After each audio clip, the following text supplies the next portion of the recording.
Adrien? Assure-toi que c'est bien cadré.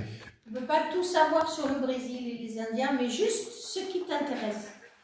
Ce que tu as fait, ce que tu as créé. Alors, d'abord, merci de vous être déplacé.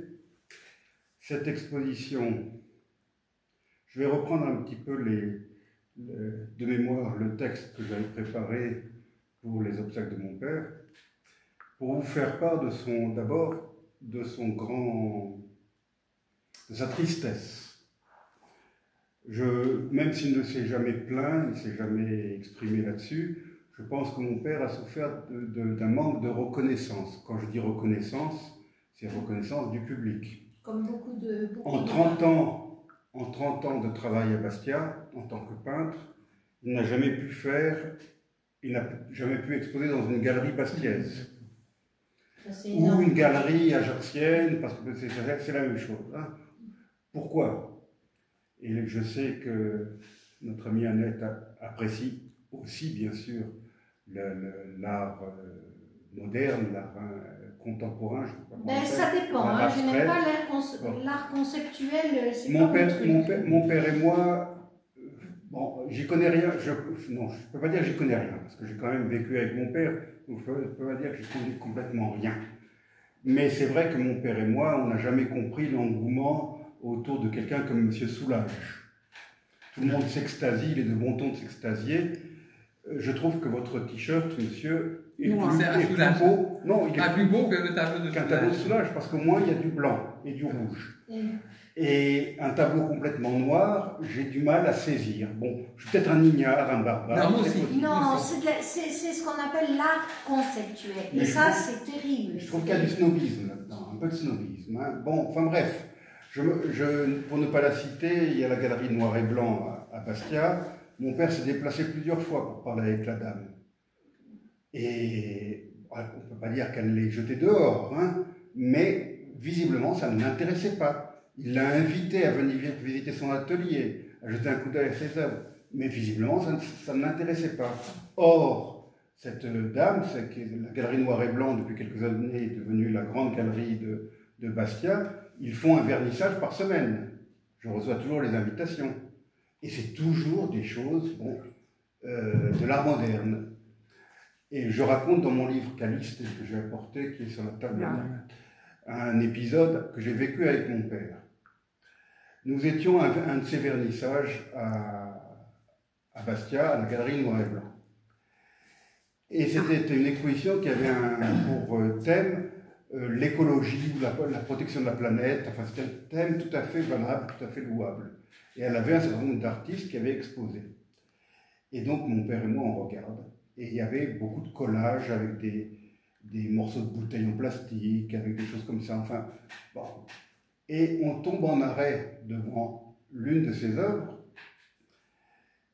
qui représentait, il y avait une vieille brosse à dents collée, il y avait un morceau de bouteille en plastique. Enfin, bref, ce genre de choses. Et je me suis exclamé, avec mon sens de l'humour que tu trouves déplorable, Annette, je me suis exclamé en disant « Ah, il manque quelque chose ». Et la personne qui était à côté de moi et mon père se retourne et dit « Ah, et qu'est-ce qui manque ?» Je dis « Mais écoutez, vous voyez bien, c'est évident. Dentifrice. Il manque un mégot. Il manque un mégot. » Et je vois ce type partir vers la porte, je me suis dit « Bon, je l'ai vexé. » Il s'en va. Il revient 2 minutes plus tard, triomphant, avec un mégot à la main. En fait, ce monsieur, c'était l'artiste. Et je le vois devant moi coller le mégot au milieu de son œuvre. Bon. Alors c'est sûr que c'est pas pour mépriser. Chacun s'exprime à sa façon. Hein. Mais tant mon père que moi, on était un peu sceptiques. C'est ce que tu appelles le conceptuel. Voilà. Ou l'art concret, ou l'art... C'est au spectateur de faire le tableau, en fait. Oui. Alors ça, mais là, c'est l'artiste qui a rajouté lui-même un mégot pendant la banane collée sur le... Il est allé dans la rue, ramasser un mégot par terre pour le rajouter. C'est celui qui regarde le tableau Tandis que mon père... lui donne vie, en fait. C'est ce qu'on disait. Et je ne vais pas faire Annette, je vais pas faire une longue causerie sur l'art de mon père, mais mon père c'était quelqu'un qui aimait les paysages de Corse et qui a voulu les traduire. Et qui a voulu venir en retraite en Corse. Et d'ailleurs, au début, il se déplaçait lui-même et il plantait son chevalet en pleine nature. Après, il s'est inspiré de photos que je prenais quand il se déplaçait en difficulté. Mais c'est quelqu'un qui a voulu représenter les paysages corses tels qu'ils sont, mais tels qu'il les aimait.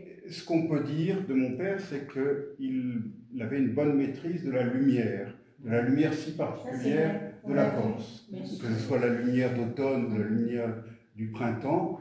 Et moi, je suis émerveillé par ce tableau qui représente le village de Popolasca, parce que je trouve que la lumière est merveilleuse. Il y en a d'autres de Castagny.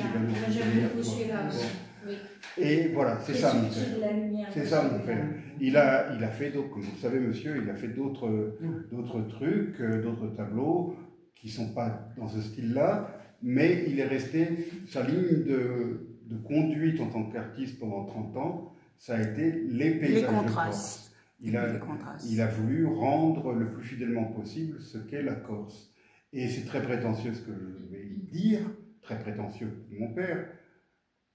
Pour moi, et je ne suis pas objectif bien sûr, je pense que mon père était à l'époque le meilleur artiste vivant, celui qui a pour restituer la beauté des montagnes, de la campagne, des littoraux corses, voilà, des villages corses. Quelqu'un comme M. Lorenz, il le fait très bien aussi, mais c'est un peu plus moderne. Non, il a dit Mon père restitue, c'est un peintre figuratif. Et à notre époque, être figuratif, c'est presque honteux. Non, alors ça, je suis absolument contre. Mais c'est pas ce que je pense. On y revient. J'espère. Parce que les gens en ont marre de la banane collée sur le mur, de la chaise qui est une œuvre d'art, et les gens en ont marre. C'est du snobisme. Au début, on ne peut plus, à la fin, je veux dire, on ne peut plus. Je vais vous raconter une autre histoire rapidement. Le peuple n'est pas complètement idiot. Au bout d'un moment, quand on le dupe de cette façon, il finit par se révolter. Donc, moi, j'ai toujours pensé que le réel va prendre le dessus. À Mouansartou, il y a le musée. Ça prend un peu de temps, mais. À Mouansartou, que vous connaissez peut-être, dans les Alpes-Maritimes, il y a le plus grand musée, je pense, de France, d'art concret. C'était une donation, Guggenheim, je crois que ça s'appelle, l'artiste avait donné. Bon. Et une amie à moi qui est fan d'art concret m'avait emmené. Alors j'ai vu des rochers entassés, j'ai vu des fagots entassés, des choses comme ça, et les gens s'extasiaient devant ça. Et au bout d'une demi-heure, j'en avais un petit peu marre, et je passe d'une œuvre à une porte. Je savais très bien que c'était ma sortie de secours. Et je fais semblant de m'extasier devant la porte de secours, et mon ami me dit « Non, mais ça, c'est pas, ça n'est pas parti. » Oui, mais pourquoi pas, en fait. Pourquoi pas. Bon, enfin bref, assez de dénigrement, je vais me faire insulter. Non, pas du tout, parce que ici, je dirais que dans la Casa Giaveri, nous sommes tous des réactionnaires au niveau de cet art, qui en fait est une énorme histoire d'argent, puisque c'est porté par le frac. C'est porté... Et le fric. Le frac et le fric, voilà. Mais je te dirais franchement que je ne suis pas indifférent au travail de quelqu'un comme Salvador Dali. Ah ben voilà, Salvador Dali, ça c'est une chose, bien sûr. Et alors qu'on l'a traité de fasciste, on l'a traité de tous les noms, on portait au nu Picasso, moi j'ai jamais accroché à Picasso. Excusez-moi. Mais Salvador Dali, j'ai toujours un fait. Moi j'ai 7 lithographies de Salvador Dali d'avant sa mort. D'accord. Enfin, Picasso, il a eu plusieurs étapes de sa vie et plusieurs époques. Picasso, j'en ai 2. Enfin bref, je veux arrêter de parler de ça parce que je ne suis pas un spécialiste. J'ai appris. Mais vous avez tout à fait raison, de toute façon. Et une autre fois, au cours de la discussion, il y a eu une discussion sur l'art avec Monsieur Citron. Mario. Oui, Monsieur Garcés Citron. Oui, Mario, c'est plus. Ah, Mario, c'est plus. Toute une discussion. Et tous les deux, on a eu la même chose. On avait été on a été, chacun, on se connaissait pas à ce moment-là, mais chacun, lui et moi, on a fait le même truc, la même expérience. On est allé au musée de l'art contemporain, à la Citadelle, et on a demandé si on pouvait exposer des tableaux, nos tableaux. Voilà. Vous avez deux salles qui sont, deux ou trois salles qui font deux fois en surface celle-ci, vous imaginez, dans laquelle vous avez, vous parliez d'un tas de bois, il y avait un tas de bois. Alors vous payez l'entrée, vous rentrez dans cette pièce, il y a un tas de bois au milieu, l'œuvre d'art c'est ça. Êtes-vous allé à l'hôtel de ville de Bastia? Non. Bon, l'hôtel de ville de Bastia, tous les étages, il y a ce genre d'œuvre. Je finis juste pour dire que, moi je ne parlerai pas de moi. C'est fourni par... Mais ici encore, des artistes, vous en avez, il y a des gens qui payent. Oui. Très bien. Je ne comprends pas qu'au moins au centre de la Corse, il n'y ait pas un endroit, ne parlons pas des ventes, mais où on pourrait exposer une ou deux de nos œuvres. Bien sûr. Mais, parce que qu'est-ce qu'il fait? Les galeries veulent vendre. J'ai connu votre père. Les galeries veulent... votre père. Est-ce que vous avez dit au départ, tout à fait en commençant votre speech, c'est que on sentait cette amertume. Moi, on m'en a fait part. Oui. Moi, on m'en a fait part. Bien sûr. Oui. Je ne dirais pas qu'il était aigri, hein, pas loin de là. Non, mais enfin, qu'il était vraiment... Pour revenir à l'hôtel de ville de Bastia. Et mon père a offert un tableau de Bastia au maire. En plus, il était généreux, d'après ce que je sais. Il a offert. Il a offert pas mal de tableaux. Et bien sûr, même à la, comment dirais-je, l'association pour les victimes du cancer, là, qui sont obligées d'aller sur le continent, la Marido, il a offert un tableau. À la Marido. Bon, mais il a offert un tableau au maire de Bastia, parce que dans le bureau du maire, il n'y avait pas un seul tableau qui montrait la ville de Bastia. Et dans tout l'hôtel de ville, il y avait 5 étages. À tous les étages, vous avez des œuvres abstraites fournies par la galerie noir et blanc.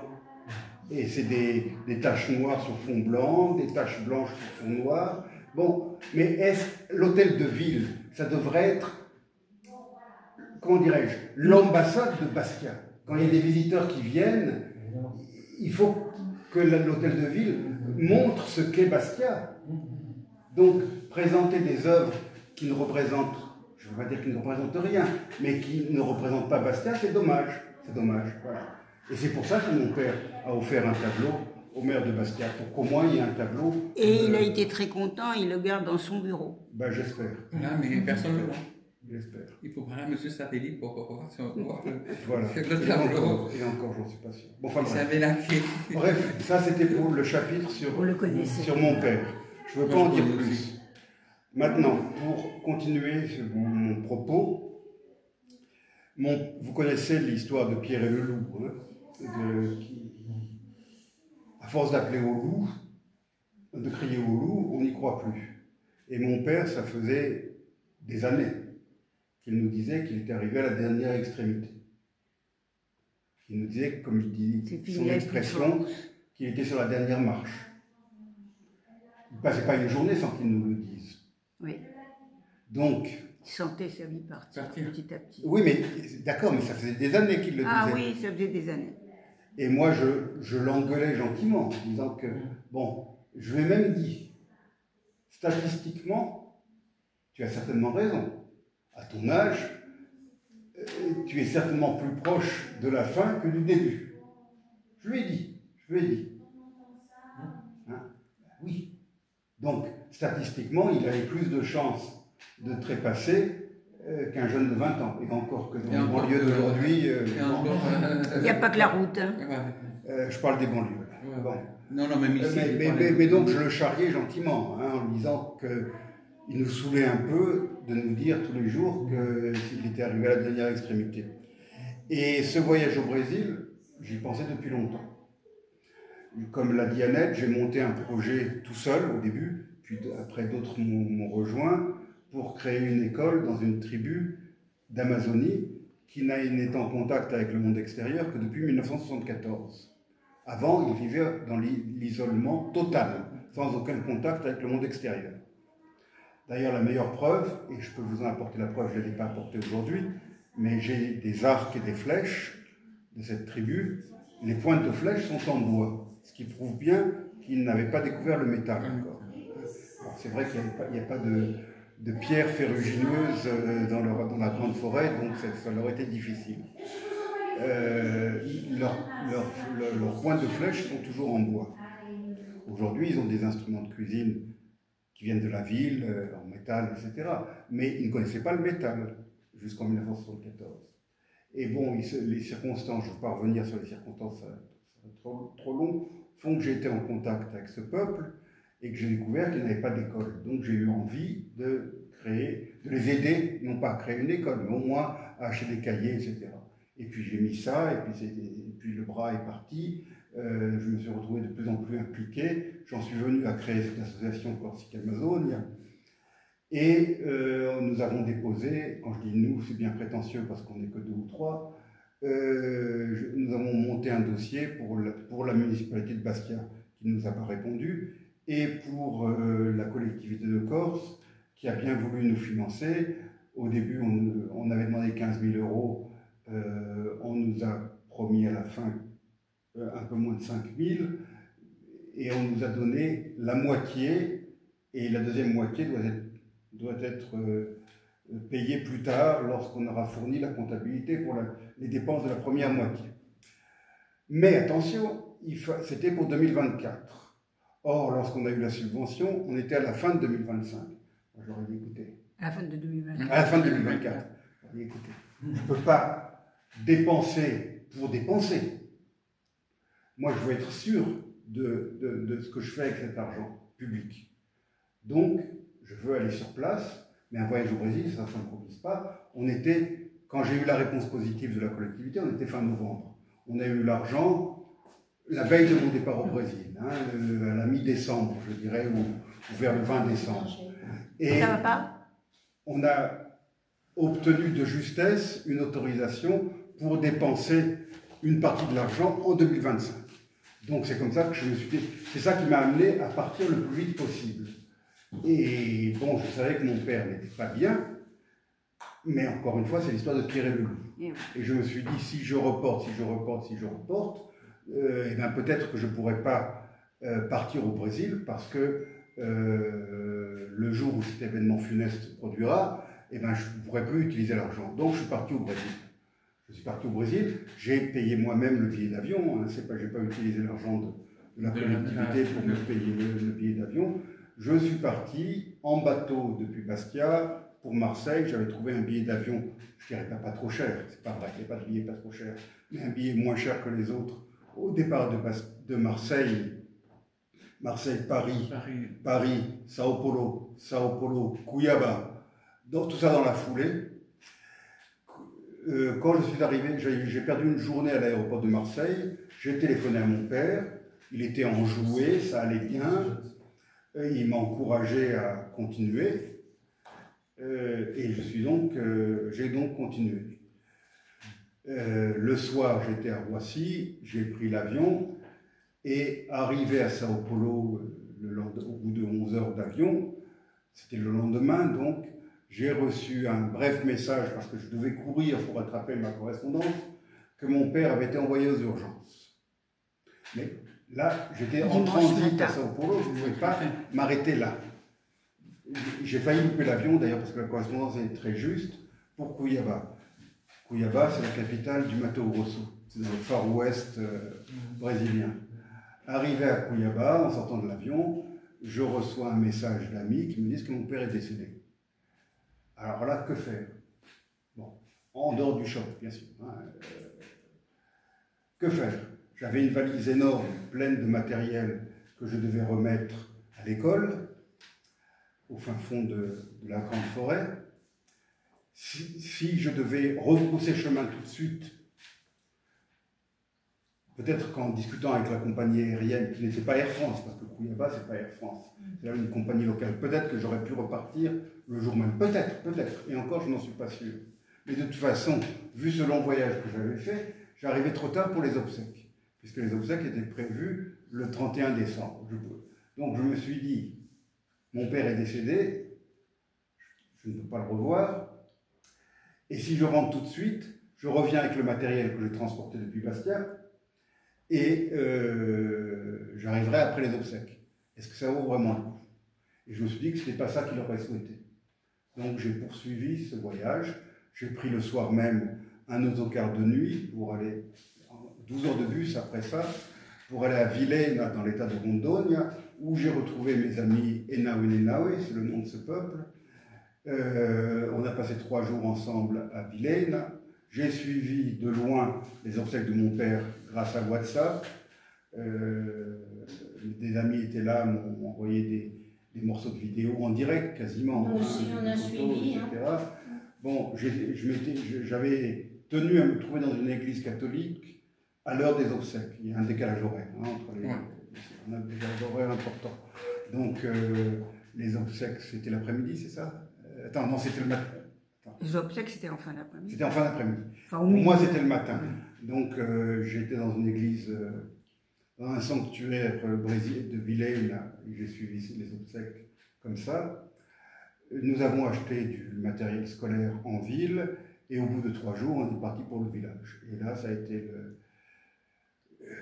3 semaines de dépaysement total. Je me suis retrouvé dans un village du fin fond de la grande forêt, à vivre avec eux. Je vivais dans la grande hutte collective. Il y a 52 huttes dans ce village. 52 huttes qui sont plus grandes, chacune est plus grande que la chapelle Sixtine. Et tout le lignage, tout le clan vit dans une hutte. Ils sont tous cousins, neveux, oncles, tantes, ils vivent tous dans la grande hutte. Et j'ai passé 3 semaines extraordinaires. Bon, je suis arrivé là-bas, j'étais sous le choc du décès de mon père, j'étais crevé après ce long voyage, mais je dois dire que j'ai retrouvé la sérénité très vite, et j'ai vécu dans le plus total inconfort. J'étais bouffé par les insectes, assailli par les mouches collantes. Il y avait les rats, les cafards, etc. Mais pour moi, j'ai retrouvé la sérénité là-bas. Et surtout, j'ai eu le bonheur de pouvoir enseigner dans notre petite école, notre petite cabane scolaire qu'on avait construite donc avec l'argent de l'association. J'ai pu enseigner directement aux élèves Enawe. Pour moi, ça a été pas le nirvana, parce que le nirvana, je ne pense pas qu'on transpire à grosses gouttes, qu'on ait le t-shirt à tordre. Eux n'ont pas de t-shirt, donc il n'y a pas de problème, ils n'ont pas à tordre le t-shirt. La plupart, les garçons, oui, jusqu'à l'âge de 12-13 ans, ne portent pas de vêtements, ou aussi, ils mettaient quelque chose quand même pour le cours, parce que pour eux, aller à l'école, c'est synonyme de s'habiller. Donc effectivement, la plupart venaient avec un short, ou alors d'ailleurs le short et le t-shirt étaient dans la... J'ai acheté des caisses en plastique, vous savez, pour garder les cahiers, etc. dans la cabane. Et donc, la plupart laissaient leur short et leur t-shirt dans la caisse en plastique. Donc ils arrivaient sans rien et ils s'habillaient avant le cours. Et à la fin du cours, ils enlevaient ça. Et... Bon, les filles portent quelque chose. Les filles portent une petite mini-jupe rouge tissée sur place, mais elles sont torse nu. Par contre, ils sont adeptes des peintures corporelles, surtout pour ce qu'on appelle les rituels. J'ai apporté quelques photos. Faites-les circuler, ces photos qui sont sur la table, et quelques dessins. C'est un petit extrait de l'exposition que je vais faire à Bastia dans moins d'1 semaine. Certaines sont des photos de moi, la plupart sont des photos de moi. Ils sont beaux, hein? Ils sont beaux, ils sont radieux. C'est ce que j'appelle leur tenue. Oui, mais ils sont en pleine santé. Hein. Tant mieux, pour l'instant. C'est ce que j'appelle leur tenue de soirée, ou leur tenue de... Enfin, c'est leur tenue rituelle. Ma mère a fait un très beau tableau d'un de ces jeunes, là, un très beau portrait, avec ses plumes, etc. Donc, mon enseignement là-bas a été perturbé parce qu'il y avait des rituels. Le peuple Enawe, dans le Guinness Books of Records, est le peuple qui, au monde... Vous avez vu, vous les connaissez. Elle les connaît, oui. Le peuple Enawe est le peuple qui a les plus longs rituels au monde. C'est des rituels, Cérémonie, hein. des cérémonies religieuses, hein, qui peuvent durer des semaines, jour et nuit. Alors comment ça se passe les rituels? Unique. Ils sont habillés, alors ça c'est les dessins des élèves. Hein. Comment ça se passe les rituels? Ils sont habillés comme ce que vous voyez sur le Peint, décoré, sur les photos, ils sont peints brassés, et emplumés. Et ils psalmodient en tournant, en se tenant comme ça, en tournant autour d'un énorme feu de camp au milieu de la grande esplanade, parce que le village c'est une grande clairière avec les huttes, les grandes huttes qui sont en rayon autour de l'esplanade centrale, et ils tournent autour d'un feu en psalmodiant pour les esprits. C'est pas des padiels, pas vraiment, c'est des chants que je ne comprenais pas naturellement parce que je ne parle pas la langue. Je devance une question que vous allez me poser. Oui. En quelle langue communiquiez-vous? Comment as-tu enseigné? Bon, il se trouve qu'en 1995, j'ai travaillé pendant 2 ans au Mozambique. Et là-bas, j'avais appris le portugais. Voilà, donc quand j'ai pris ce projet, j'ai dérouillé mon portugais que je n'avais pas parlé depuis 30 ans. Mais je l'ai dérouillé et je l'ai pratiqué. Alors, le portugais, je le massacre, je le conjugue très mal, j'ignore les concordances de temps et la syntaxe, mais ça tombe bien parce que eux aussi. Bon. Donc on se comprenait très bien. Dans notre portugais approximatif, on se comprenait très bien. C'était bien. Bon, mais la majorité de la population ne parle pas portugais, attention. Hein, il y en a quelques-uns qui sont allés un peu à l'école, qui parlent le portugais.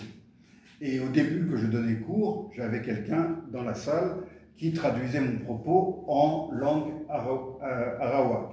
Parce que la langue Edambenenawe fait partie de la famille arawak. Voilà la petite école. Et donc, et puis à la fin, la personne qui me servait de traducteur a disparu. J'ai découvert par la suite que son père l'avait envoyé pour sacrifier aux esprits loin du village. Et ça, c'était considéré comme une urgence absolue. Donc il m'a un peu laissé tomber. Et je me suis retrouvé tout seul, sans filet, à enseigner. Et bien ça s'est très bien passé. J'ai réussi à enseigner, comme je dis, sans filet, c'est-à-dire avec mon portugais approximatif. Et ben ils m'ont compris, parce que qu'est-ce qu'ils m'ont demandé parce que moi je ne voulais pas imposer, je n'allais pas leur apprendre le français. Donc je leur ai demandé ce qu'ils voulaient pendant ma présence de 3 semaines, qu'est-ce qu'ils voulaient que j'enseigne. Et tous m'ont demandé, devinez quoi? L'anglais. Donc j'ai enseigné l'anglais. Il se trouve que ma seconde langue c'est l'anglais. Hein, donc il se trouve que pendant 3 semaines j'ai enseigné l'anglais. Et finalement je me suis rendu compte que je n'avais pas besoin de traducteur, ça s'est très bien passé, et que j'ai réussi à enseigner l'anglais sans problème. Le français ils n'ont pas voulu, ils n'ont pas... Bah écoutez, Ils ne connaissent pas. ils sont sous l'influence des comment dirais-je, des téléphones portables, des vidéos, etc., des films américains. Des intervenants sociaux donc, aussi. ils ont tous une fascination pour, non pas l'Angleterre, mais les États-Unis. Hein. N'oubliez pas que le Brésil, c'est quand même en Amérique. Donc, en fait, ils voulaient l'anglais. Alors, il y en a 2 qui m'ont demandé le français. Et j'ai donné des cours particuliers de français. Et j'ai pris le soin de leur expliquer, de leur parler de la Guyane française. Parce que naturellement, ils ignoraient, bon, jusqu'en 1974, ils ignoraient qu'ils étaient brésiliens. Ils le savent depuis 1974. Mais les élèves à qui j'ai parlé, je leur ai parlé de la Guyane française, je leur ai dit quand même, la plus longue frontière de la France, c'est avec le Brésil. Et oui, c'est pas avec la Belgique, c'est pas avec l'Allemagne, c'est pas avec l'Espagne ou l'Italie, c'est avec le Brésil. Donc je leur ai dit, on a quand même des points communs, et en plus, notre petit morceau de France frontalière du Brésil, c'est aussi un morceau de l'Amazonie, comme ici, là où j'étais à l'époque, parce que la grande forêt dont je parle fait partie de l'Amazonie. Hein, le Mato Grosso, la forêt amazonienne atteint le Mato Grosso. C'est presque 5 millions de kilomètres carrés, hein, l'Amazonie. Et je leur ai dit, en Amazonie aussi, on a des villages comme le vôtre, on a des populations amérindiennes. Donc. Et je me suis dit, parce que je pense toujours à l'avenir, je me suis dit, pourquoi pas un de ces jours, pourquoi pas sponsoriser un ou deux Enawe pour aller soit à l'école secondaire, soit à l'université, à Cayenne, ou à, je ne sais pas où, en Guyane française. Ça coûtera moins cher que de l'amener à l'université de Corté. Et ce sera plus leur environnement. Bon, enfin bref, c'est tout ça à quoi j'ai pensé. Je ne vais pas vous en dire plus. J'ai amené le petit livre que j'avais publié avant d'aller là-bas, dans lequel je parle de notre projet et dans lequel je présente le peuple Enawe. Si vous le voulez, il est sur la table là-bas au salon. Bien sûr. Je peux le dédicacer, mais je voudrais vous annoncer quand même que j'espère le mois prochain, mon bouquin va sortir, parce que pendant tout le temps que j'étais dans le village, tous les matins, je me réveillais avant tout le monde, avant les Enawe. Je sortais. Il faisait jour. Non, il ne faisait pas jour. Ah non. bon? Mais non, on est proche de l'équateur, donc on est dans l'hémisphère sud. Hein. Ah oui, c'est à peu près Une chose que je n'ai pas précisé, c'est que pour vous, le Brésil, c'est la côte atlantique, n'est-ce pas? Et là où je me trouvais, moi, j'étais plus proche de l'océan Pacifique que de l'Atlantique, pour vous montrer que c'est un pays continent. Hein. Et le pays étranger le plus proche de l'endroit où je me trouvais, c'était la Bolivie. Pour vous montrer un peu, pour vous situer un petit peu. Hein. Et alors, au Brésil, c'est fascinant, parce que j'ai quand même circulé en autocar au Brésil. Vous avez des panneaux comme ici. Vous voyez Bastia, 80 km. Mais là-bas, vous voyez marqué Cuiabá, 900 km. Brasilia, 1500 km sur la route. Hein. Vous voyez des panneaux comme ça, hein, pour vous montrer, c'est un pays continent. Est-ce que vous savez que l'extrémité nord du Brésil, c'est-à-dire pas loin de la Guyane, hein, l'extrémité nord du Brésil est plus proche du Canada que de l'extrémité sud du Brésil? C'est incroyable, hein, c'est incroyable. Et là où j'étais plus proche de l'océan Pacifique. Sauf qu'entre moi et l'océan Pacifique, il y avait les Andes. Donc, un obstacle infranchissable. Alors, ce que j'étais en train de vous dire, c'est que tous les matins, je me sortais à 4 h du matin, je m'installais sur une chaise, dans la grande hutte, tout le monde dormait encore, et j'écrivais sur mon téléphone, que vous voyez là, le récit de la journée de la veille. Et je me suis obligé à respecter cette discipline pendant tout le temps de mon séjour.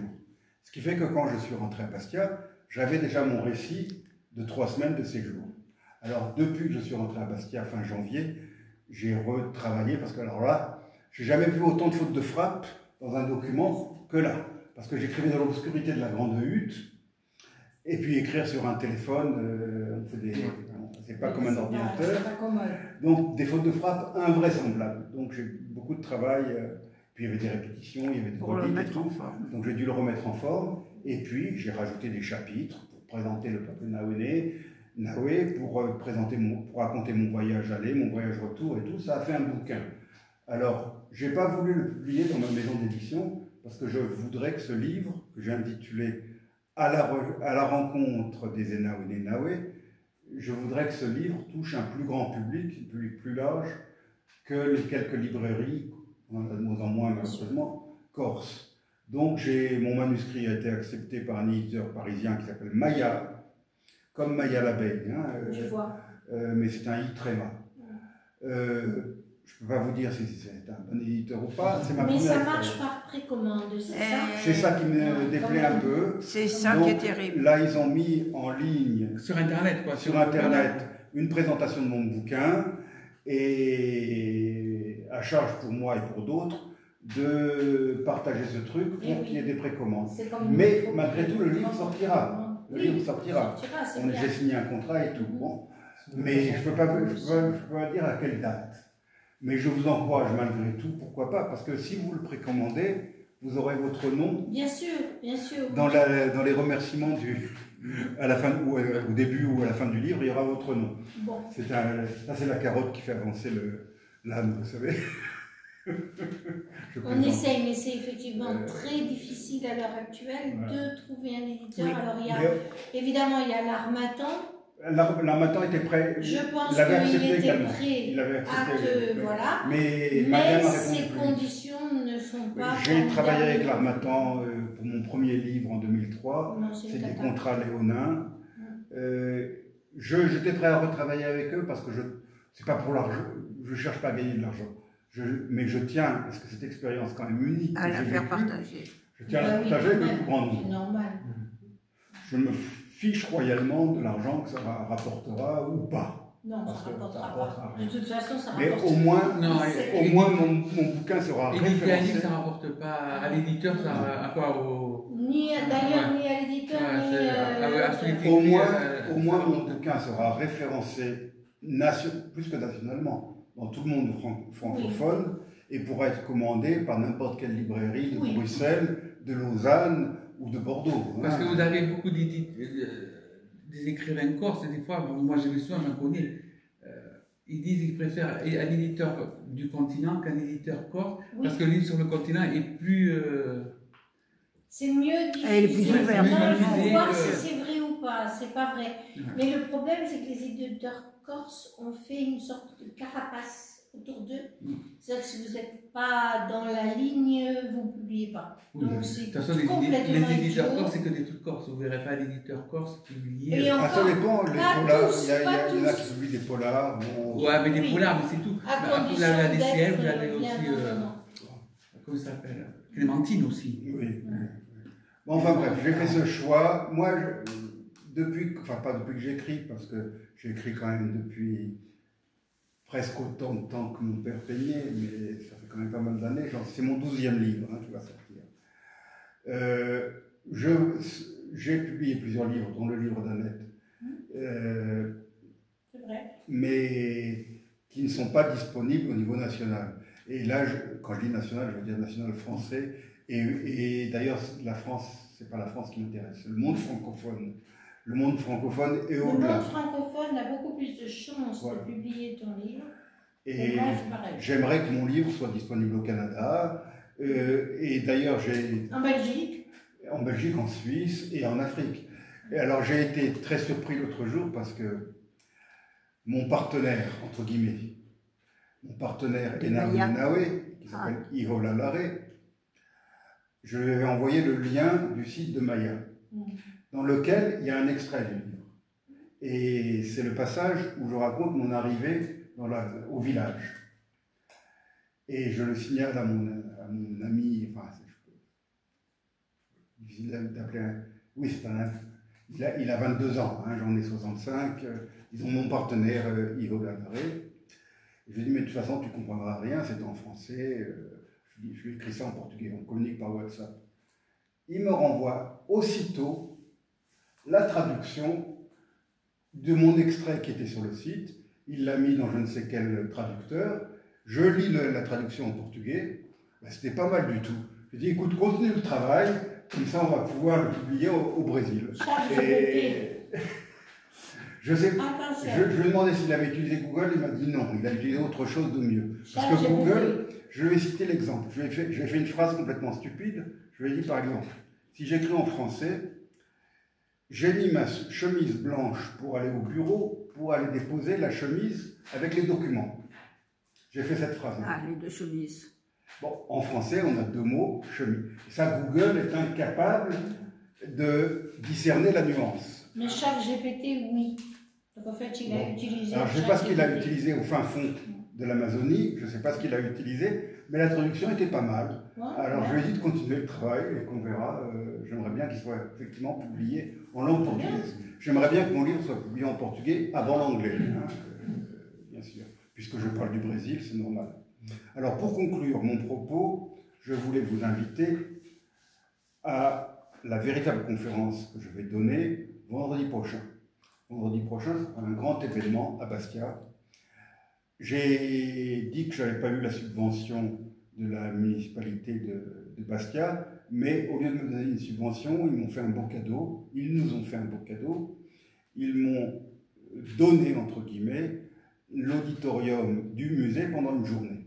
Ah, c'est bien. Ah, c'est génial. Donc, et à l'auditorium, vous avez des panneaux sur lesquels on peut accrocher des photos, on peut...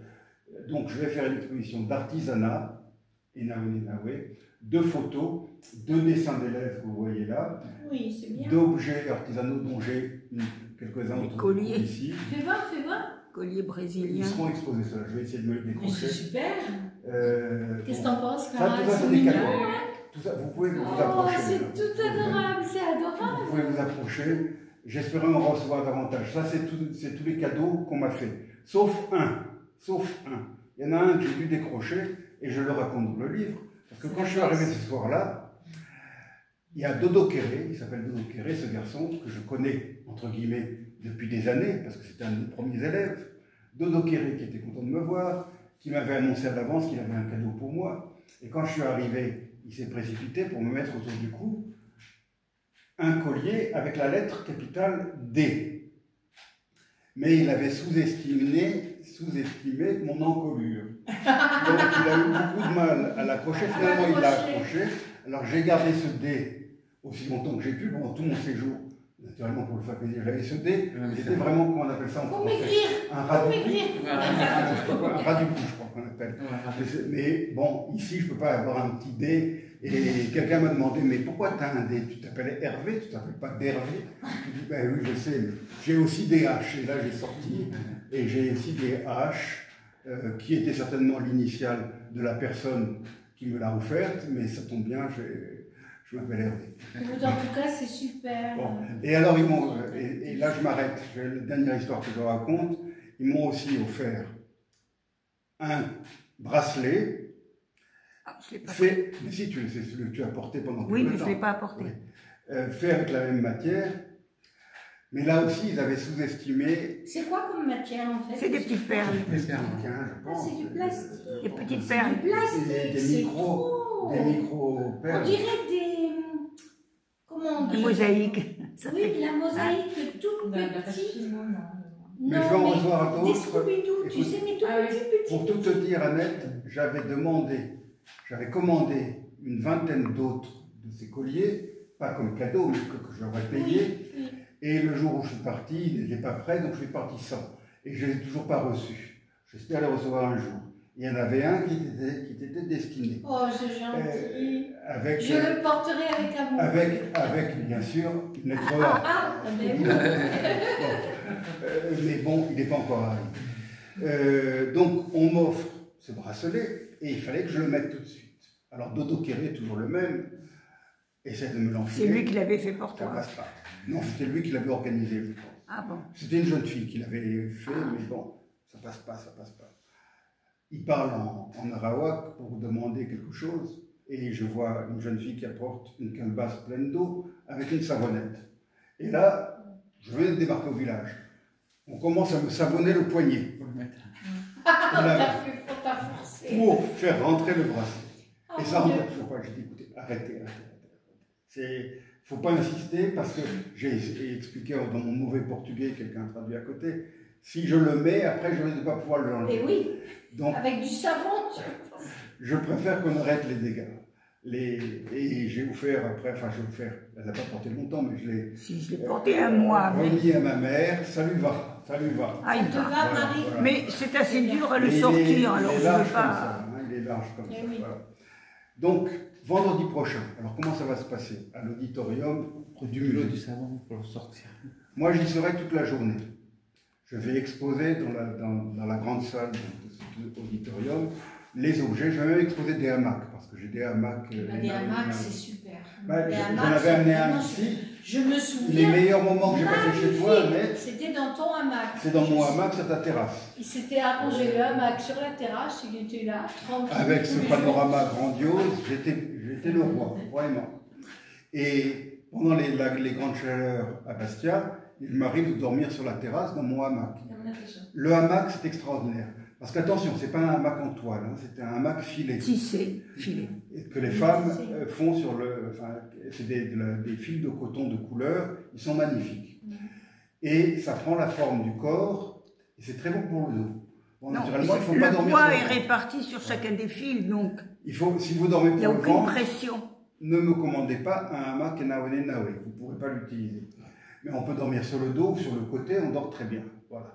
Si vous souhaitez un hamac, je peux vous en commander un sans problème. Il vous en coûtera la modeste somme d'environ 250 €, frais de port compris, parce que ça vient par la poste.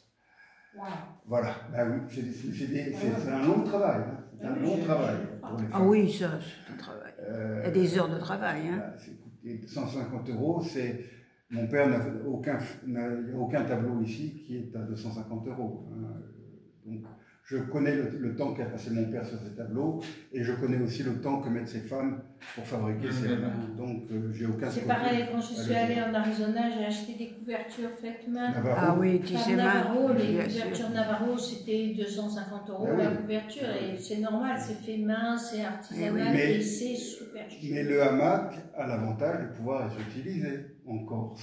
Quand on a la bonne saison, entre deux arbres ou entre deux barreaux de la terrasse de Honnête. Les barreaux de la terrasse, ça marche très bien. On a Oui, oui, essayé. j'ai essayé. En Donc, tout cas, tout ça merci. sera là vendredi prochain à l'auditorium du théâtre. Et à 18 h, je fais ma conférence. 18 h, clôture 20 h, je décroche tout. C'est une journée seulement. Si vous êtes à Bastia, je vous en prie, venez. Alors, je ne pourrais pas être à Bastia puisque je suis Ça, c'est tenue bien. par cortège, Eh par oui. ma petite Angèle, tu le sais. Ça, c'est bien. Mais je pense que nous non plus, mais en tout cas, on est de tout cœur avec vous. Voilà, et on Non, moi, vous parlez-en souhaite autour de vous. le meilleur Parlez-en autour de vous. succès Moi, le pour la vendredi, conférence. je suis prêt toute la journée, moi aussi. On fera la publicité.